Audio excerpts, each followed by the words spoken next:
வணக்கம் ஃப்ரெண்ட்ஸ். இன்றைக்கி நம்ம பார்க்க போகிறது தாமரை நெஞ்சம் அப்படிங்கிற ஓல்டு மூவி தான். இதில் வந்துட்டு ஹீரோ ஜெமினி கணேசன் அவர்கள், ஹீரோயின் வந்து சரோஜா தேவியும் வாணிஸ்ரீயும். இவங்களுடைய முதல் சந்திப்பே பார்த்தீங்கன்னா கார் ஆக்சிடெண்ட்டில் தான் வந்து ஸ்டார்ட் ஆகுது. ஸோ தெரியாதனமாக சரோஜா தேவி மேமோட சூட்கேஸை வந்துட்டு ஜெமினி கணேசன் சார் வந்து இடிச்சோன்னா அவங்க வந்து திட்டிட்டு அவங்க கூட சண்டை போட்டு போகிறாங்க. ஸோ இவங்க வந்து சென்னைக்கு எதுக்காக வந்திருக்காங்கன்னு பார்த்தீங்கன்னா குழந்தைகளை வந்து பராமரிக்கிற வேலைக்காக தான், கேர்டேக்கர் வேலைக்காக தான் வந்திருக்காங்க. வாசுதேவன் அப்படிங்கிறது வந்துட்டு ஹீரோவோட அண்ணன், முரளி அப்படிங்கிறது ஜெமினி கணேசன் சாரோட பேர். ஸோ வாசுதேவன் அவரோட வீட்டில் இருக்க குழந்தைகளுக்காக தான் வந்து கேர்டேக்கிங்க்கு வராங்க. ஃபஸ்ட்டு வரும்போது வீட்டில் வெளியே வந்துட்டு மேட் இருக்கும். அந்த மேட் வந்து தலைகீழாக இருக்கும். ஸோ அதை எடுத்து அவங்க சரி பண்ணுறாங்க. கரெக்டாக உள்ளே நுழையும் போது மணி வந்து 9 ஆகுது. அதுக்கப்புறம் அவங்க போயிட்டு வேலை கேட்குறதுக்காக அங்கே இருக்கிற ஹெல்ப்பர் கிட்ட வந்துட்டு நான் சாரை பார்க்கணும், வேலைக்கு வந்து வேணும்னு சொல்லியிருந்தாங்க, அது விஷயமா பார்க்கணுன்னு வந்திருக்கேன்னு சொல்கிறாங்க. உடனே கொஞ்சம் நேரம் வெயிட் பண்ணுங்கன்னு அவங்க வந்து சொல்கிறாங்க. ஸோ அவங்க வந்து சரின்னு சொல்லிட்டு உட்காடுறாங்க. அப்போ உட்கார்றப்ப பார்க்கும்போது பக்கத்துலேயே வந்து ஃபேன் வந்து சும்மா ஓடிட்டுருக்கு. என்னடா ஃபேன் பாட்டுக்கு ஓடிட்டுருக்கு, யாருமே இல்லையே, ஆள் இல்லாத கடையில் டீ ஆத்துற மாட்டிக்கு ஃபேன் ஓடிட்டுருக்கே அப்படின்னு சொல்லிட்டு இவங்க போய் டக்குன்னு வந்து ஃபேன் ஆஃப் பண்ணுறாங்க. அதோடு விட்டாங்களா, பக்கத்தில் குழந்தைங்க 2 பேரும் ஸ்வெட்டர் நூலில் வந்துட்டு சிக்கல் பண்ணிவிட்டு ஒரே சண்டை போட்டுட்ருப்பாங்க. நீ உன்னால தான்டா என்னால் தான்டா அப்படின்னு சொல்லிட்டு சண்டை போட்டுட்டு இருந்தாங்க. ஸோ இவங்க போய் அதை வாங்கி அந்த ஸ்வெட்டர் நூலை வந்து எல்லாமே வந்து நார்மலாக கரெக்டாக எல்லாம் சிக்கலெல்லாம் எடுத்து அழகாக சுற்றி கொடுத்துருவாங்க. அதுக்கப்புறம் வந்துட்டு இவங்க அப்படியே குழந்தை கூட பேசி குழந்தைகளோட டீட்டெயில்ஸ் அப்படியே சேகரிச்சுக்குவாங்க. நீங்கள் என்ன படிக்கிறீங்க, நீங்கள் என்ன படிக்கிறீங்க, உங்களுக்கு எதில் இன்ட்ரெஸ்ட் அப்படிங்கிற மாதிரி எல்லா குழந்தைகளோட டீட்டெயில்ஸ் எல்லாமே வந்துட்டு அந்த டைமிங்கில் அவர் வர வரைக்கும் இது பண்ணிகிட்ருப்பாங்க. அடுத்துட்டு இவர் வந்து மேலேருந்து கீழே வந்துடுவார். ஸோ வந்தோடனே இவங்க போய் தன்னை அறிமுகப்படுத்திக்குவாங்க. சார், நான் வந்து கேர்டேக்கிங் வேலைக்காக வந்திருக்கேன். அதுக்கப்புறம் வந்துட்டு குழந்தைகள்லாம் வந்து பார்த்திங்கன்னா ரொம்ப சுட்டியாக இருக்காங்க. பெரியவன் வந்து நல்லா படிக்கிறான், சின்னவளும் நல்லா படிக்கிறா அப்படிங்கிற மாதிரி நிறைய விஷயங்கள் வந்து சேகரித்த விஷயங்கள் எல்லாமே சொல்லுவாங்க. ரொம்ப துருன்னு இருக்காங்க, நல்லா படிக்கிறாங்க. பையன் மட்டும் மேக்ஸு கொஞ்சம் வீக்காக இருக்கான். அவனுக்கும் சொல்லி கொடுத்தா அவனும் வந்து கரெக்டாக நல்லா ப்ரிப்பேர் பண்ணி பெரிய ஆளாக வருவான் அப்படின்னு சொல்லிடுவாங்க. அதுக்கப்புறம் அவர் வந்துட்டு நீங்கள் அப்பாயின்மெண்ட் ஆகிட்டீங்க அப்படின்னு சொல்லும்போது, நான் யார்கிட்டையுமே எதுவுமே கேட்கவே இல்லை, நீங்கள் எப்படி சார் என்னை அப்பாயின்மெண்ட் பண்ணீங்கன்னு கேட்குறாங்க. நான் உன்னை மேலேருந்து நோட் பண்ணேன்னு சொல்லிட்டு அந்த ஃபஸ்ட்டில் நடந்த டீட்டெயில்ஸ் எல்லாமே அவர் வந்து சொல்லுவார். அதுக்கப்புறம் இந்த பக்கம் வந்து பார்த்தா அவங்க தம்பி வந்துட்டு வாணிஸ்ரீ மேமை வந்து லைப்ரரியில் வச்சு லவ் பண்ணிகிட்ருப்பாரு. அதை வந்து நாகேஷ் சார் வந்து வாட்ச் பண்ணிவிட்டு அங்கே இருக்கிற லைப்ரரியன் கிட்ட வந்து போட்டுட்ருவார். நீங்களாம் லைப்ரரிக்கு வந்தீங்களா, இல்லை லைப்ரரியில் லவ் பண்ண வந்தீங்களா அப்படின்னு சொல்லிட்டு அவர் வந்து சண்டை போட்டுருப்பார். இவர் எப்பவுமே நாரதர் வேலையை கலகம் மூட்டிட்டு உட்காந்துட்ருப்பார். அதுக்கப்புறம் இவர் வந்து திட்டிட்டு போனதுக்கப்புறம் அங்கே போயிட்டு ஒரு சிரிச்சிட்டு என்ன நல்லா திட்டு வாங்கினீங்களா அப்படின்னு சொல்லி கேட்டுட்ருப்பார். பத்தாவதுக்கு எல்லாத்துக்கிட்டே கோல் மூட்டி விட்டுருவார். அப்புறம் என்னப்பா இது இந்த மாதிரி வேலையெல்லாம் பண்ணுறேன்னு போயிட்டு நாகேஷ் கிட்ட வந்து ஜெமினி கணேசன் கேட்கும்போது, என்னப்பா நீ எங்கள் வீட்டுக்காரம்மா கிட்ட இப்படி பண்ணின்னு என்ன பண்ணுறது அப்படின்னு சொன்னோன்னா அவர் மிஸ் அண்டர்ஸ்டாண்ட் பண்ணிக்குவார். ஐயோ சாரிங்க, உங்கள் ஒய்ஃப்னு எனக்கு தெரியாது அப்படின்னா, வீட்டுக்காரம்மானா கல்யாணம் ஆனவங்களாக தான் இருக்கணுமா, அவங்க என்னோட வீட்டோட ஓனருங்க, அதை தாங்க நான் சொல்ல வந்தேன் அப்படின்னு சொல்லிட்டு கலாய்ச்சிருவார். உடனே ஒரு கோவம் வந்துடும், நீ சரியான வில்லங்கமான ஆளாக இருக்கியே அப்படின்னு சொல்லிட்டு இவங்க 2 ஃப்ரெண்ட்ஷிப் வந்து நல்லா பாண்டிங்கில் வந்திருக்கும். அதுக்கப்புறம் வந்துட்டு அப்படியே இவங்க 2 பேரும் பேசி பழகிட்டு ஃப்ரெண்ட்ஷிப் ஆகிடுவாங்க. இந்த பக்கம் பார்த்துட்டா நம்மளோட கொஞ்ச நாள் கழிச்சுட்டு இவர் வந்து அப்படியே சரோஜா தேவி மேம் கிட்ட கேட்பாரு, உன்னை பற்றி நாங்கள் எதுவுமே கேட்டுக்காமலே விட்டுட்டேங்கம்மா, உங்கள் அம்மா அப்பாலாம் எங்கே இருக்காங்க அப்படின்னு கேட்கும்போது அப்போ வந்து அவங்க சொல்லுவாங்க, என் அப்பா வந்து இறந்ததுக்கப்புறமா கொஞ்ச நாள் அம்மாவும் இறந்துட்டாங்க, என்னால் படிக்க வசதி இல்லாமல் நான் படிக்கலை, பியூசி வரைக்கும் தான் படிச்சிருக்கேன் அப்படின்னு சொல்லிட்டு அவங்க சொல்கிறாங்க. ஸோ அவர் பார்த்துட்டு சரிம்மா எப்படி இதெல்லாம் மேனேஜ் பண்ணுறேன்னு கேட்கும்போது அவங்க என்ன சொல்லுவாருன்னா, இல்லை எனக்கு வந்து ரொம்ப கஷ்டமாக இருக்கும்போது நான் கடக்கடன் தண்ணி குடிச்சிட்டு மடமடன் எல்லாத்தையுமே மறந்துடுவேன் அப்படிங்கிற மாதிரி சொல்லிட்டு ஒரு டைலாக் சொல்லுவாங்க. அதுக்கப்புறம் வாணிஸ்ரீ மேமும் சரோஜா தேவி மேமும் ரொம்ப க்ளோஸ் ஃப்ரெண்ட்ஸாக இருப்பாங்க. ஸோ இவங்களுக்கு வந்து அவங்க ஒரு வாக்கு கொடுப்பாங்க, இந்த மாதிரி உன்னோட லவரை வந்து கண்டிப்பாக உன் கண் முன்னாடி கொண்டு வருவேன் அப்படின்னு.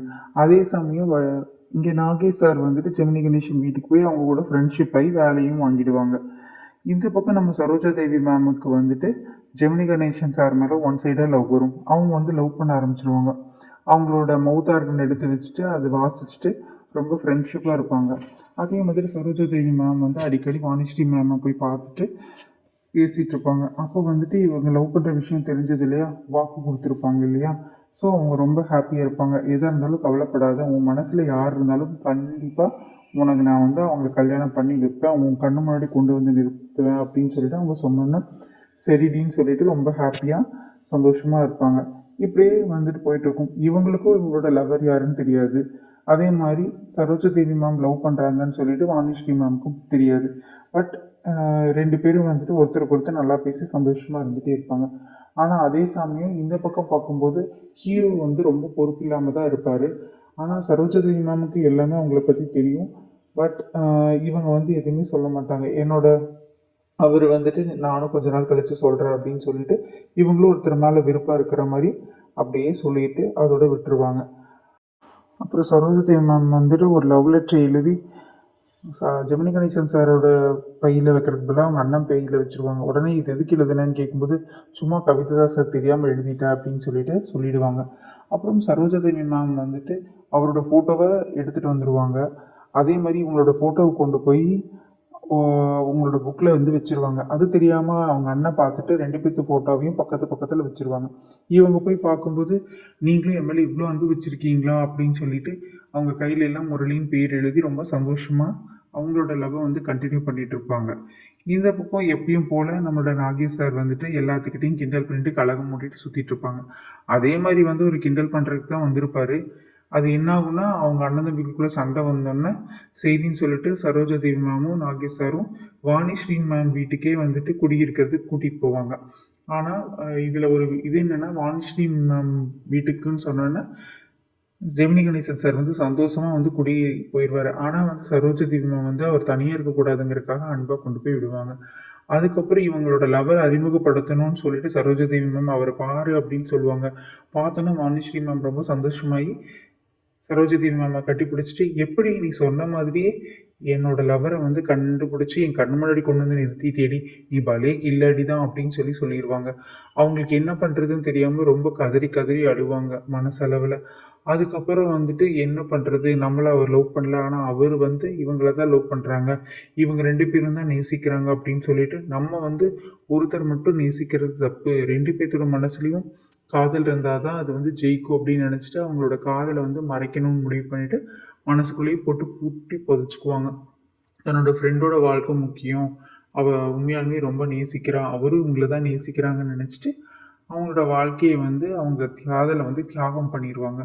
அதுக்கப்புறம் வந்து அவங்க அண்ணன் வந்து பார்த்துட்டு இவங்களை கேட்பாங்க, என்னடா நீ வந்து அந்த பொண்ணை லவ் பண்ணுறியா அப்படின்னு சொல்லிட்டு கேட்கும்போது வேறு வழி இல்லாமல் இல்லை அப்படின்னு சொல்லிட்டு அவங்க தம்பி சொல்லிடுவார். சரோஜா தேவி வந்து ஒன்றுமே பேச மாட்டாங்க. அதுக்கப்புறம் இப்படியே போயிட்டுருக்கோம். நாகேஷ் சார் வந்துட்டு ஏன் இப்படியெல்லாம் பிரச்சனை பண்ணுறீங்கன்னு சரோஜா தேவி மேம் வந்து நாகேஷ் சாரை வந்து கேட்பார். ஒவ்வொரு டைமும் வந்து பிரச்சனை பண்ணி ஏதோ பிரச்சனை இழுத்து விட்டுறீங்க அப்படின்னு கேட்கும்போது, இல்லை மேம் எனக்கு வந்து காக்கா வலிப்பு இருக்குது, அந்த மாதிரி பிரச்சனைலாம் வரக்கூடாது அப்படிங்கிறதுக்காக தான் நான் எப்போவுமே வந்து என்னோடய பேக்கெட்டில் வந்து விலாசத்தையும் கைக்குத்து சாவியும் வச்சுருப்பேன் அப்படின்னு சொல்லும்போது சரோஜா தேவி மேம் வந்து ரொம்ப வருத்தப்படுவாங்க. முதல்ல உங்கள் மேலே எனக்கு கோவம் வரும், இனிமேல் கோவமே வராது அப்படின்னு சொல்லிட்டு ரொம்ப அன்பாக பேசிட்டு போவாங்க. அப்படியே பேசிகிட்டு இருக்கும்போது இவங்க வீட்டில் வந்து வாணிஸ்ரீ மேம் வீட்டில் தானே இவர் குடியிருக்காரு. ஸோ அவங்க வீட்டில் இருந்து இது பேசும்போது பார்க்கும்போது சுகத்தில் வந்து அதாவது என்னன்னு பார்த்துட்டிங்கன்னா வந்து அஞ்சுகம் பத்திரிக்கைன்னு ஒரு பத்திரிக்கை இருக்கும். இவங்க அண்ணன் வந்து அவங்களோட காதல் கடிதத்தை எடுத்தாங்க இல்லையா, அதை கொண்டு போய் இவங்க கிட்ட கேட்கும்போது எனக்கு இந்த மாதிரி நான் ஒரு பத்திரிகையாளராக ஆகணும் அப்படின்னு ஆசை, கவிதையிலே எழுதி கொடுக்கணும்னு ஆசை அப்படின்னு சொல்லிடுவாங்க. ஸோ அதனால் அந்த பத்திரிக்கையை போஸ்ட் பண்ணியிருப்பாங்க. ஸோ அந்த பத்திரிக்கையோட டீட்டெயில் இவர் படித்து பார்த்து இவங்களோட ரசிகையாயிருவார். ஸோ இந்த பத்திரிகையில் வந்த கவிதையை வந்து அவங்களோட இதில் வந்து போஸ்ட்டாக அடித்து ஒட்டியிருப்பார். ஸோ அதை பார்த்து ரொம்ப இவங்க கேட்கும்போது நான் உங்கள் ரசிகை அப்படின்னு சொல்லி பேசியிருப்பாங்க. அப்புறம் அதே மாதிரி சரோஜா தேவி மேம் வந்து இவங்களோட இதை வந்து கல்யாணத்தை வந்து எப்படியோ 2 பேருக்குமே பேசி நடித்து அவங்க 2 பேத்துக்கும் கல்யாணம் பண்ணி வச்சுருவாங்க. எப்படியோ வாணிஸ்ரீக்கும் ஜெமினி கணேசன் சாருக்கும் கல்யாணம் நல்லபடியாக நடந்துடும். ஒவ்வொரு வெள்ளிக்கிழமையும் வந்து வாணிஸ்ரீ மேம் வந்து அவரோட காலில் விழுந்து ஆசீர்வாதம் வாங்குவாங்க. அதே மாதிரி இவங்களும் ஒவ்வொரு வெள்ளிக்கிழமையும் இவர் தன்னோட கணவரை நினச்சி பெட்டிக்குள்ளே ஃபோட்டோ வச்சு ஆசீர்வாதம் வாங்கிட்டு இருப்பாங்க. ஸோ அதே மாதிரி நாகேஷோட அவர்களுடைய ஃப்ரெண்ட்ஷிப்பும் சரோஜாதேவி மேம் அவர்களுடைய ஃப்ரெண்ட்ஷிப்பும் வந்து தொடர்ந்துகிட்டே போயிட்டே இருக்கும். ஸோ இப்படியே போயிட்டுருக்கும். இவரும் வந்துட்டு இவங்களோட கம்பெனிலே வந்து வேலை செய்கிறதுக்கு எல்லாமே பண்ணி ரொம்ப நல்லபடியாக அவங்களோட வாழ்க்கையும் வந்து போய்க்கிட்டே இருக்கும். ஒரு நாள் வந்துட்டு வாணிஸ்ரீ மேம்க்கு வந்து சந்தேகமாகும். இவ ஏன் கல்யாணமே பண்ணிக்க மாட்டேங்கிறேன்னு சொல்கிறா அப்படின்னு சொல்லிட்டு ரொம்ப யோசிச்சுக்கிட்டே இருப்பாங்க. அப்புறம் இவங்க வந்துட்டு தன்னோட ஃப்ரெண்டு வந்து வேலை செய்கிறத பிடிக்காம அவங்க என்ன பண்ணுவாங்கன்னா, இவங்களோட ஃப்ரெண்டுக்கு பதிலா இவங்களே எல்லா வேலையும் செய்யும்போது அவங்களுக்கு கோவம் வந்துடும். என்ன இது இப்படியெல்லாம் பண்ணுறாங்க அப்படின்னு சொல்லிட்டு ரொம்ப ஒரு மாதிரி திட்டிட்டு சண்டை போட்டுட்டு வெளியே போகலான்னு யோசிச்சுட்டு அவங்க கிளம்புவாங்க. அப்போ வந்து இவங்க குழந்தைகள விடாமல் அவங்க வந்து தடுத்துருவாங்க. அது மட்டும் இல்லாமல் இவங்க வந்து நீண்ட தொடக்கத்தை எழுத சொல்லி அந்த பத்திரிக்கையிலேருந்து இவங்களுக்கு வந்து ஒரு இது கொடுப்பாங்க. ஸோ அவள் வந்து யோசிச்சு பார்த்துட்டு தன்னோட கதையிலே கதையாக எழுதலான்னு சொல்லிட்டு தாமரை நெஞ்சம் அப்படிங்கிற ஒரு தலைப்பில் வந்து கதை எழுத ஆரம்பிப்பாள். ஸோ ஒவ்வொரு பத்திரிக்கையும் வாசிச்சுட்டு வரும்போது வாணிஸ்ரீ மேம்க்கு ஒரு சந்தேகம் வரும். என்னடா இது கதை வந்து எங்கேயோ கேட்ட கதை மாதிரி இருக்கே அப்படின்னு சொல்லிட்டு அவங்க எல்லாத்தையுமே டீப்பாக பார்க்க ஆரம்பிச்சிருவாங்க. பார்க்கும்போது வந்து தன்னோட ஃப்ரெண்டோட காதலை நான் தட்டி பறித்து வாழ்ந்துட்டு இருக்கேன் அப்படிங்கிற ஒரு மனக்குமுறலில் இவங்க போய் ஊஞ்சலாட ஆரம்பிப்பாங்க. அப்படி ஊஞ்சலாடும்போது இவங்களுடைய அந்த ஊஞ்சல் வந்து கீழே விழுந்து இவங்களுக்கு காலில் அடிபட்டு காலில் நடக்க முடியாத லெவலுக்கு வந்துடும். அப்போ வந்து மறைமுகமாக நீ வந்து கல்யாணம் பண்ணிக்கோ என்னோட கணவரை, என்னால் இந்த மாதிரி வாழ்க்கையை வாழ முடியாதுங்கிற மாதிரி சொல்லுவாங்க. ஆனால் வந்து இவளுக்கு புரிஞ்சிடும். உடனே வந்துட்டு சரோஜதேவி மேம் வந்து பாடுவாங்க, அடிப்போடி பைத்தியக்காரி அப்படின்னு சொல்லிட்டு பாட்டை பாடிட்டு அதோடு விட்டுருவாங்க. அதுக்கப்புறம் ஜெமினி கணேசன் சார் வந்து ஒரு புடவை எடுத்துகிட்டு வந்து வாணிஸ்ரீ மேம்க்கு கொடுப்பாங்க. எப்படியாவது தன்னோட ஃப்ரெண்டை வந்து தன்னோட ஹஸ்பண்ட் கூட சேர்ந்து வாழ வைக்கணும் அப்படின்னு நினச்சிட்டு அவங்க என்ன பண்ணுவாங்க, அவர் கொடுக்குற புடவையை தூக்கி வீசி எரிஞ்சிருவாங்க. அதுக்கப்புறம் ஜெமினி கணேசனுக்கு கோவம் வந்து என்ன பண்ணுவார்னா, அந்த புடவையை வந்து நீயாவது வச்சுக்கோ, அவள் பண்ணுறது சரியில்லை அப்படின்னு சொல்லும்போது, எனக்கு வேணாம் சார் நீங்கள் வச்சுக்கோங்க அப்படின்னு சொல்லும்போது, இப்போ நீ வாங்க போறியே இல்லையா அப்படின்னு சொன்னோன்னே உடனே வேறு வழி இல்லாமல் அவங்க அந்த புடவையை வாங்கிடுவாங்க. அதனால வாணிஸ்ரீ வந்து ரொம்ப சந்தோஷப்படுவாங்க. எப்படி அந்த புடவை உனக்கு எப்படி கிடைச்சதோ அதே மாதிரி இவரை அவங்க கூட சேர்த்து வச்சிருவா அப்படின்னு சொல்லிட்டு இது பண்ணுவாங்க. அப்புறம் சாவி கொத்தி அவ கையிலேயே கொடுத்துருங்கன்னு சொல்லி கூப்பிட்டு இவங்க கிட்ட கொடுத்தோன்னா அதை வாங்கி அவங்க அவ கையில கொடுத்துட்டு இனிமேல் எல்லாத்தையும் நீயே ஹேண்டில் பண்ணிக்கோ, அவங்க எதுவுமே ஹேண்டில் பண்ண வேண்டாம் அப்படின்னு சொல்லிட்டு கோவமாக சொல்லிட்டு ஜெமினி கணேசன் சார் வந்து போயிடுவாங்க. அதுக்கப்புறம் இவங்க திட்டுவாங்க, ஏன்டி இப்படியெல்லாம் பண்ணிட்டு இருக்க, நீ நடந்துக்கிறதே சரியில்லை அப்படின்னு சொன்னோன்னா உடனே வாணிஸ்ரீ மேம் என்ன சொல்லுவாங்கன்னா, அடி போடி பைத்தியக்காரி அப்படின்னு சொல்லிட்டு போயிடுவாங்க. அப்புறம் சரோஜதேவி மேம்க்கு என்ன பண்ணுறதுனே தெரியாது, அப்படியே யோசிச்சுக்கிட்டே இருப்பாங்க. அப்புறம் கொஞ்ச நேரம் கழித்து நைட்டில் இவருக்கு தூக்கம் வராமல் ஜெமினி கணேசன் சார் எடுத்து அப்படியே நைட்டில் உலாவிட்டே இருப்பார். அப்போ பார்க்கும்போது ஜன்னல் வழியாக நின்று பார்க்கும்போது வாணிஸ்ரீ மேம் வந்து கால் வந்து உடஞ்ச மாதிரி வீல் சேரில் யூஸ் பண்ணிட்டு இருந்தாங்க இல்லையா, அவங்க வந்து நல்லபடியாக நடந்துட்டு இருப்பாங்க. என்னடா இவ ஏன் எதுக்காக இப்படி நடிக்கிறான்னு தெரியலே அப்படின்னு சொல்லிட்டு யோசிச்சுட்டு இருப்பாங்க. திடீர்னு வந்து வீட்டில் ஃபோன் கால் வந்தோடனே இவங்க ஓடி போய் அந்த சேரில் உட்காந்துருவாங்க. அதையும் அவர் பார்த்துருவார். அப்புறம் ஃபோன் எடுத்து அட்டன் பண்ணிவிட்டு பேசிட்டு வச்சிருவார். ஓ இவன் நடிக்கிறா அப்படிங்கிறத வந்து அவர் ஐடென்டிஃபை பண்ணிடுவார். இனி வந்து இவளை எப்படியாவது வழிக்கு கொண்டு வரணும், ஏன் இப்படி பண்ணுறாங்கன்னு தெரிஞ்சுக்கிறதுக்கோசரம் இவர் ஒரு பிளான் போட்டிருப்பாரு. அப்புறம் கூப்பிடுவார், கமலா இங்கே வச்சுருந்த பணமெல்லாம் எங்கே அப்படின்னு கேட்கும்போது, எல்லாமே இங்கே இருக்குது, அந்த நான் கொடுத்த 10,000 ரூபா மட்டும்தான் காணோம், நேற்றுக்கு நீ தான் வந்துட்டு சாவி கொத்து வச்சுருந்த, அது எப்படி காணாமல் போகும், இத்தனை நாள் எதுவுமே காணாமல் போகலை, இன்றைக்கி தான் உன் புத்தி தெரிஞ்சதுன்னு சொல்லிட்டு அவளை தரன்னு இழுத்துட்டு போவார். இவ ஃப்ரெண்டு தானே, அப்போ வந்து தாழாவிட்டாலும் தன் தசையாடும் தானே, அதனால் அவங்க வந்து ரொம்ப ஐயோ அப்படிலாம் இருக்காது அப்படின்னு சொல்லணும்னா இவ கத்தி அழுவா. அப்போ வந்து இவ வந்துட்டு கமலா நீ போகாத போகாத, அப்போ என் ஃப்ரெண்டு இது மாதிரிலாம் பண்ணியிருக்க மாட்டா அப்படின்னா, உன் ஃப்ரெண்டை பற்றி எனக்கு தெரியாதா, ஒவ்வொருத்தர்கிட்டையும் பணத்தை பற்றின பொறுப்பு கொடுத்தோன்னு தானே அவங்களோட புத்தி தெரியுது, இவ யார் நான் தெரிஞ்சுக்கிட்டேன் அப்படின்னு சொல்லிட்டு தரன்னு அவர் வந்து ரொம்ப கோபமாக இழுத்துட்டு போகிறதுக்கு போவார். அவர் சொல்லுவாள், ஆனிஸ்ரீ வந்து சொல்லுவாங்க, இல்லை என் ஃப்ரெண்டு ரொம்ப நல்லவா, அவளை விட்டுருங்க, அவர் ரொம்ப நல்லவா அப்படின்னு சொல்லி சொல்லுவாங்க. ஆனாலும் அவர் வந்துட்டு விடமாட்டார். நீ வா ஃபஸ்ட்டுன்னு சொல்லிட்டு இழுத்துட்டு வெளியே தள்ளுறதுக்கு போவார். அப்பவும் அவங்க அந்த சேரை விட்டு எந்திரிக்காமல் அப்படியே இருப்பாங்க. அப்புறம் என்னை வந்து என்னன்னு கேளுடி பாரு அப்படின்னு சொல்லும்போது ஓடி வந்து அவங்கள தடுத்து நிறுத்திட்டு, என் ஃப்ரெண்டை வந்து நீங்கள் எதுக்கு அனுப்புறீங்க, அவள் ரொம்ப நல்லவா, அந்த மாதிரிலாம் அவள் பண்ணியிருக்க மாட்டா அப்படின்னு சொல்லி சொன்னோன்னே அப்புறம் அவங்க 2 பேருமே அமைதியாக அவங்க காலை பார்ப்பாங்க. ஆமாம் கமலா எதுக்கு வெளியே போகணும், கரெக்டு தான், அவள் இங்கே தான் இருப்பா, அவள் எதுக்கு வெளியே போகணும் அப்படின்னோடனே ஒரு கோபத்தில் வந்து திட்டுவார். நீ எதுக்காக இப்படி பண்ணுறேன்னு எனக்கு தெரில, பணமெல்லாம் திருடு போகலை, நான் தான் நீ இப்படி நடக்க தெரிஞ்சு ஏன் இப்படி நடிக்கிறேன்னு கண்டுபிடிக்கிறதுக்காக இப்படி ஒரு ட்ராமா பண்ணேன், சாரி கமலா அப்படின்னு சொல்லிட்டு எதுக்காக இப்படி பண்ணேன்னு சொல்லி திட்டுன்னு திட்டுவார். பிடிச்சி இழுத்துட்டு சண்டை போடுவார். அப்புறம் வேறு வழி இல்லாமல் வந்து வாணிஸ்ரீ மேடம் வந்து ஒத்துக்குவாங்க. இந்த மாதிரி இவ வந்து உங்களை தான் இவ வந்து உங்களை தான் வந்து தன்னோட கணவராக நினச்சிட்டு இருக்கா. எப்போ பார்த்தாலும் ஒவ்வொரு வெள்ளிக்கிழமையும் நான் எப்படி உங்களுக்கு நமஸ்காரம் பண்ணுறனோ அதே மாதிரி இவ உங்கள் படத்துக்கு வந்து நமஸ்காரம் பண்ணுறா. இவ வந்து உங்களை உண்மையாக ரொம்ப நேசிச்சிருக்கா, மறக்க முடியாமல் தவிக்கிறா. அதனால தான் நீங்கள் அவள் கூட சேர்ந்து வாழணுங்கிறதுக்காக இது பண்ணுற அப்படின்னு சொல்லிட்டு சொல்லவும் இவர் அடிக்க போவாங்க. அப்புறம் வந்து அவள் தடுப்பா. அவள் சொல்கிறதெல்லாம் உண்மைதான், அவளை அடிக்க வேணாம், தயவுசெய்து விட்டுருங்க அப்படின்னு சொல்லிட்டு அவள் பேசிட்டு ஆம், நான் இங்கேருந்து கிளம்பி போகிறேன் அப்படின்னு சொல்லி சொல்லுவாங்க. அப்போ வந்து இவங்க எல்லாருமே வந்து தடுப்பாங்க. எதுக்காக இப்படி பண்ணுற, என்னோட காதல் வந்து இருந்துட்டு போகுது, நீங்கள் தேவையில்லாமல் எதுக்காக இப்படிலாம் பிரச்சனை பண்ணுறீங்க, என்னோட காதல் எனக்குள்ளே தானே இருக்குது, உங்களை யாரையும் நான் தொந்தரவு பண்ணலையே, அப்படி இருக்கும்போது ஏன் இப்படி பண்ணுறாங்க, சொன்னா கேளுங்க. அஹ் இவன் வந்து இப்படி இருக்கும்போது நம்ம மட்டும் இப்படி சந்தோஷமாக வாழ முடியும், என்னால் முடியல, என் ஃப்ரெண்டு வந்து இப்படி தனிமரமாக நிற்கிறதுல எனக்கு விருப்பம் இல்லை அப்படின்னு சொல்லிட்டு அவங்க அழுவலன்னு அழுவாங்க. அவளுகளோட ஒவ்வொன்றத்தையும் பார்க்கும்போது எவ்வளோ உண்மையாக நேசிச்சிருக்கா, அவள் காதலை பறிச்சு நான் வாழ்ந்துட்டு இருக்கேன் அப்படிங்கிற ஒரு குற்றுணர்வு எனக்கு இருந்துகிட்டே இருக்குது அப்படின்னு சொன்னோன்னே அப்புறம் அவரும் ஷாக் ஆகிட்டு என்ன சொல்கிற, அப்போ நீ என்னை உண்மையாக நேசிச்சியா கமலா, உண்மையை சொல்லு அப்படின்னு சொல்லிட்டு அவரும் கேட்பார். அப்போ கேட்கும்போது அவங்களும் ஆமாம் அப்படின்னு சொல்லிட்டு சொல்லுவாங்க. அப்படி எப்படி என்னோட காதலுக்கு நீ வந்து சப்போர்ட் பண்ண, உண்மையாக நீ என்னை நேசினா அப்படிலாம் பண்ணியிருக்க முடியாது அப்படின்னு சொல்லும்போது ஆமாம் அவள் சொல்கிறதெல்லாம் உண்மைதான் அப்படிங்கிறத தவிர வேறு எதுவுமே அவங்க சொல்ல முடியாமல் அமைதியாக இருப்பாங்க. நீங்கள் சொல்லுங்கள், இவ எப்படியாவது வேறு யாராவது திருமண வாழ்க்கையில் ஈடுபட்டால் மட்டும்தான் நானும் நிம்மதியாக இருக்க முடியும், இல்லைன்னா அவள் இப்படி இருக்கும்போது நான் மட்டும் எப்படி சந்தோஷமாக இருக்க முடியும் அப்படின்னு சொல்லிட்டு அவங்க கேட்டுகிட்டே இருக்காங்க. அப்புறம் அவங்க அதுக்கு சிரிக்கிறாங்க, பொடி பைத்தியக்காரி, இதுக்கும் அதுக்கு என்ன சம்மந்தம், நான் எப்போவுமே இப்படியே இருந்துட்டு போகிறேன், எனக்கு இந்த குடும்பம் குழந்தைங்க மட்டும்தான் முக்கியம், வேறு எதுவும் முக்கியம் இல்லை அப்படின்னு சொல்லி பேசுகிறாங்க.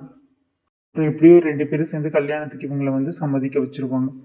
அதுக்கப்புறம் வாணிஸ்ரீ வந்துட்டு போய் நாகேஷ் கிட்ட நீங்கள் வந்துட்டு எப்படியாவது வந்து கமலாவை கல்யாணம் பண்ணிக்கணும் அப்படின்னு சொன்னோன்னா நாகேஷ் ரொம்ப சந்தோஷப்பட்டுட்டு கொண்டு வந்து லெட்டர்லாம் கொடுப்பாரு. அவங்க சொல்லிடுவாங்க, நான் அவங்களோட கதையை பார்த்தோன்னே அவங்க மேலே ரசிகராக இருந்தேன், அதுக்கப்புறம் அவங்க தான் அப்படின்னு தெரிஞ்சுன்னா கமலாவை நான் ரொம்ப நேசிக்க ஆரம்பிச்சிட்டேன், அவங்களுக்காக நிறைய லெட்டர்ஸ் எல்லாம் நான் எழுதி வச்சுருந்தேன் அப்படின்னு சொல்லி சொல்லுவார்.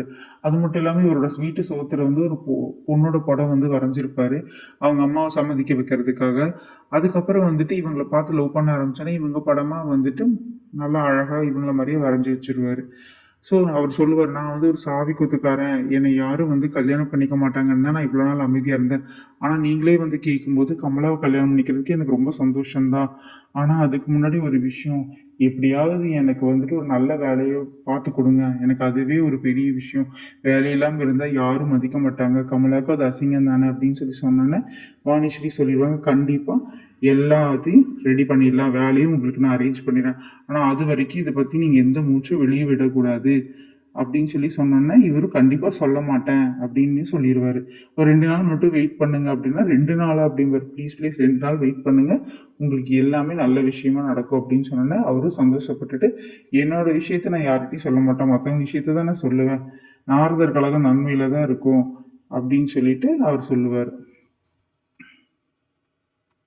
இதுக்கிடையில் வந்து அஞ்சுகம் பத்திரிக்கையிலேருந்து கால் பண்ணி சரோஜா தேவி மேடத்தோட இறுதி தொடர் வந்து வேணும் அப்படின்னு சொல்லி சொல்லிட்டு இருப்பாங்க. அதுக்கப்புறம் நாகேஷ் போயிட்டு அவங்களோட படத்தை பார்த்து பேசிகிட்டு இருப்பாங்க. இப்படியே உங்களையும் நான் கல்யாணம் பண்ணிக்க போகிற அதிர்ஷ்டம் எனக்கு கிடச்சிருக்கு, ஆனால் 2 நாள் உங்ககிட்ட சொல்லாமல் வெயிட் பண்ண சொல்லியிருக்காங்க அப்படின்னு சொல்லிட்டு தேதி கேலண்டர் பார்த்துட்டு அவர் சொல்லிட்டு இருப்பார். இப்படியே போயிட்டுருக்கும். அதுக்கப்புறம் மறுபடியும் நாகேஷ் அவர்கள் வந்துட்டு போய் சரோஜாதேவி மேமை பார்க்கறதுக்காக போவாங்க. அப்போ அவங்க சொல்லுவாங்க, வரலாமான்னு கேட்கும்போது உள்ளே வாங்க அப்படிம்பாங்க. என்ன பண்ணிட்டு இருக்கீங்கன்னு கேட்கும்போது, இல்லை என்னோட தொடரோட அத்தியாயத்தை வந்து முடிக்க போகிறேன், பங்கஜமோட வாழ்க்கையில் ஒரு திருப்புமுனையை கொண்டு வர போகிறேன் அப்படின்னு சொல்லும்போது என்னன்னு கேட்பாரு. அப்போ வந்து அவங்க சொல்லுவாங்க, பங்கஜம் வந்து கல்யாணம் பண்ணிக்க போகிறான் அப்படின்னு சொன்னோன்னே அவருக்கு தெரியாது இல்லையா, இவருடைய நிஜக்கதையை தான் அந்த பத்திரிகையில் எழுதிட்டு இருக்கா அப்படின்னு, இவரோட வாழ்க்கை என்ன நடக்குதோ அதை தான் எழுதிட்டு இருக்கா. ஸோ இவங்க எல்லாருமே கல்யாணம் பண்ணிக்க சொன்னதுனால அவங்களும் வந்துட்டு கல்யாணம் பண்ணிக்கலாம் அப்படின்னு முடிவுக்கு வந்துட்டாங்க. இவங்களுக்கு தெரியாது இவரை தான் அவங்களுக்கு பார்த்துருக்காங்கன்ட்டு. ஸோ அவங்க சொல்லக்கூடாதுன்னு சொன்னங்காட்டி இவரும் சொல்ல மாட்டார். ஸோ அப்போ என்னன்னு சொல்லி கேட்கும்போது அவர் சொல்லுவார், உங்களோட விஷயத்தில் தலையிடன்னு நினச்சிக்காதீங்க, பங்கஜம் வந்து அந்த கேரக்டர் வந்து சாகணும், ஏன்னா அவள் வந்து இவ்வளோ தூரம் லவ் பண்ணி ஒருத்தனை வந்து கணவனாக வந்து வடிச்சிட்டதுக்கப்புறம் எப்படி இன்னொருத்தரை வந்து கல்யாணம் பண்ணிக்க முடியும், அது வந்து தப்பாக போயிடும், அதனால் இந்த கதையை வந்து இப்படி முடிக்காதீங்க, சோகத்தில் முடிச்சிங்கன்னா தான் எல்லாத்துக்குமே ரொம்ப ரொம்ப மனசில் நிற்கும், இந்த இறுதி அத்தியாயத்தை மட்டும் சொதப்பி விட்றாதீங்க அப்படின்னு சொல்லிட்டு அவர் சொல்லுவார். அப்போ அவர் யோசிச்சு பார்த்துட்டு நீங்கள் சொல்கிறது சரிதான் அப்படின்னு சொல்லிடுவாங்க. நான் ஏதாவது தப்பாக சொன்னால் மன்னிச்சிருங்கன்னு. இல்லை, நீங்கள் சொல்கிறது கரெக்டு தான். பங்கஜம் பற்றி நான் வந்து தப்பான ஒரு கருத்தை வந்து எடுத்துட்டேன். நீங்கள் சொல்கிற மாதிரி பங்கஜத்தை வந்து நான் சாகடிச்சிட்றேன் அப்படின்னு சொல்லிட்டு அவள் சொல்லுவாள். அவள் சொன்னதை வந்து அவளை பேஸ் பண்ணி தான் சொல்லுவாள். சரின்னு சொல்லிட்டு அவனும் ரொம்ப சந்தோஷப்படுவான். ஏன்னா பங்கஜம் கேரக்டருங்கிறது இப்படி தான், அதனால தான் நான் அப்படி சொன்னேன், வேறு எதுவும் தப்பாக நினச்சிக்காதீங்க அப்படின்னு சொல்லிட்டு அவர் சொல்லுவார். எப்படியோ அவங்க வந்து முடிவெடுத்துருவாங்க. சரி, எப்படியாவது ஒன்று கதையை எழுதி முடிக்கணும் அப்படின்னு சொல்லிட்டு நீங்கள் சொன்னது சரின்னு சொல்லிட்டு சொல்லிடுவாங்க. இதுக்கடையில் பத்திரிக்கை ஆஃபீஸ்லேருந்து சீக்கிரமாக நீங்கள் வந்து இந்த ஸ்டோரியோட எண்டு இது கொடுங்க அப்படின்னு சொல்லிட்டு அவங்க ஆஃபீஸ்லேருந்து கேட்கவும், இல்லை மேடம் இங்கே கொஞ்சம் வேலையாகவே இருக்குது, அதனால தான் என்னால் எழுத முடியலன்னு சொல்லுவோம். அந்த அம்மா என்ன சொல்லிடும், நீ எங்கே வீட்டுக்கு வந்துடு, நீ தாராளமாக எழுதுனா நானும் இருக்க மாட்டேன், வீட்டில் வேலை செய்கிற அந்த பையன் மட்டும்தான் இருப்பான் அப்படின்னு சொல்லிடுவாங்க. உடனே இவளும் சரிங்க மேடம் அப்படின்னு சொல்லிட்டு இவள் பயங்கரமாக பல செட்டப்போட கிளம்பி போவாங்க. அதாவது ஊதுபத்தி, அதுக்கப்புறம் பூ இதெல்லாமே எடுத்துகிட்டு அவங்க வீட்டுக்கு வந்து போவாங்க. போகும்போதே உள்ளே சொல்லிடுவாங்க, யார் வந்து கேட்டாலும் நான் இங்கே வரலேன்னு சொல்லிடு, ஏன்னா கதை எழுதும்போது டிஸ்டர்ப் பண்ணிடுவாங்கன்னு சொன்னதுனால அந்த வெளியே வாட்ச்மேன் மாதிரி இருக்க அந்த பையனும் வந்துட்டு ஓகேன்னு சொல்லிடுவார். அதனால் அந்த பையனும் சொல்ல மாட்டார். அதுக்கப்புறம் வந்துட்டு இவங்களும் அவங்க வீட்டுக்கு போயிட்டு எப்படியாவது தூக்க மாத்திரை போட்டு சாப்பிட்டு நம்ம பாட்டுக்கு இறைவனோட சேர்ந்துடலாம்னு நினச்சிட்டு இருப்பாங்க. அதுக்கப்புறம் அவங்க அதே மாதிரி தூக்கு மாத்திரையும் சாப்பிட ஆரம்பிச்சிருவாங்க. இதுக்கடையில் வந்து நாகேஷ் அவர்கள்கிட்ட கதையை வந்து ஷேர் பண்ணி பேசிகிட்டு இருப்பாங்க. அப்போ வந்து உங்கள் பூனை வந்து தண்ணியை தட்டி விட்டுரும். பூனை வந்து தண்ணியை தட்டி விட்டுருச்சுன்னு சொன்னோன்னே சவுண்டு கேட்டோன்னே அவர் ஐடென்டிஃபை பண்ணிடுவாங்க. நீங்கள் யாரை சொல்கிறீங்கன்னு கேட்கும்போது இவங்க சொல்லவே மாட்டாங்க. நான் ஃபோனை வச்சிருவேன் அப்படின்னு சொல்லிட்டு அரமைக்கத்துலேயே பேசுவாங்க. இதுக்கடையில் வந்துட்டு எல்லா பக்கமும் ஜெமினி கணேசன் வந்து தேடுவார். அவரால் ஐடென்டிஃபை பண்ணவே முடியாது. ஆனால் எப்படியோ திருப்பியும் அந்த பத்திரிக்கை ஆஃபீஸ் அவர் இருக்கார் இல்லையா, அவர்கிட்டே வந்து பேசுகிற லெவலுக்கு வருவார். ஆனால் அந்த பையன்கிட்ட அவங்க ஆல்ரெடி சொல்லி வச்சதுனால அவங்களும் இங்கே வரலேன்னு சொல்லிடுவாங்க. நாகேஷ் அவர்களும் வந்துட்டு அவங்க அம்மா கிட்ட ஆல்ரெடி இந்த மாதிரி நான் ஒரு பொண்ணை கல்யாணம் பண்ணிக்க போகிறேன்னு சொல்லி வச்சுருப்பாரு. இப்படியே போயிட்டுருக்கும். இப்போ ஃபோன் பண்ணி பேசிகிட்டு இருக்காங்க இல்லையா, கடைசியில் பார்க்கும்போது அவங்க இருக்கிற இடத்த மறுபடியும் வந்துட்டு டெலிஃபோன் கால் பண்ணுவாங்க இல்லையா, அவங்கக்கிட்ட எக்ஸ்சேஞ்சில் ஃபோன் பண்ணி அட்ரஸ் வாங்கிட்டு வரும்போது, ஐயோ அந்த பையன் இப்போ தான் இல்லைன்னு சொன்னானே, நான் இப்போ தான் அந்த பக்கம் போயிட்டு வந்தேன்ட்டு ஓடி வருவாங்க. ஸோ இவங்க கரெக்டாக ஃபோனை வைக்கலாம் அப்படின்னு சொல்லிட்டு போகிறப்போ அந்த குழந்தைகளை கூப்பிட்டு பாட சொல்லிடுவாங்க. இவங்க சொல்லி கொடுத்த பாடல் அந்த குழந்தைங்க பாடும்போது, ஐயோ நான் எல்லாத்துக்காகவும் நான் சாகணும்னு நினச்சி உங்களை மறந்துட்டேனே, கண்டிப்பாக இது ரொம்ப பெரிய தப்பு, நான் உங்களை சாகவே விட மாட்டேன் அப்படி இப்படின்னு சொல்லிட்டு நான் உங்கள் கூட வாழணும், உங்கள் கூட வாழணும் பிள்ளைங்களா, என் உயிரை நான் மாற்றிக்க மாட்டேன்னு சொல்லிட்டு ஓடி வருவாங்க. அப்போ அவங்கள அறியாமல் விழுந்துட்டு என்ன பண்ணுறதுன்னு தெரியாமல் முழிச்சிட்டு இருப்பாங்க. இதுக்கடையில இவங்க வீடை வந்து திருப்பி அவங்க பத்திரிக்கை ஆஃபீஸ் மேம் கிட்ட தான் இருக்காங்கன்னு சொல்லி கண்டுபிடிச்சிட்டு எல்லாருமே அவங்க வீட்டுக்கு போவாங்க. அதுக்குள்ளே எல்லாமே முடிஞ்சு போயிருக்கும். அவங்களும் இறந்து போயிருப்பாங்க. கடைசியாக வந்துட்டு வாணிஸ்ரீ அவர்கள் வந்துட்டு ஒரு பூ எடுத்து அவளுக்கு போட்டு விடுங்க, அவள் ஆத்மா இப்பயாவது திருப்தி ஆகட்டும்னு சொல்லுவாங்க. அதோட இந்த கதை முடிஞ்சிடும்.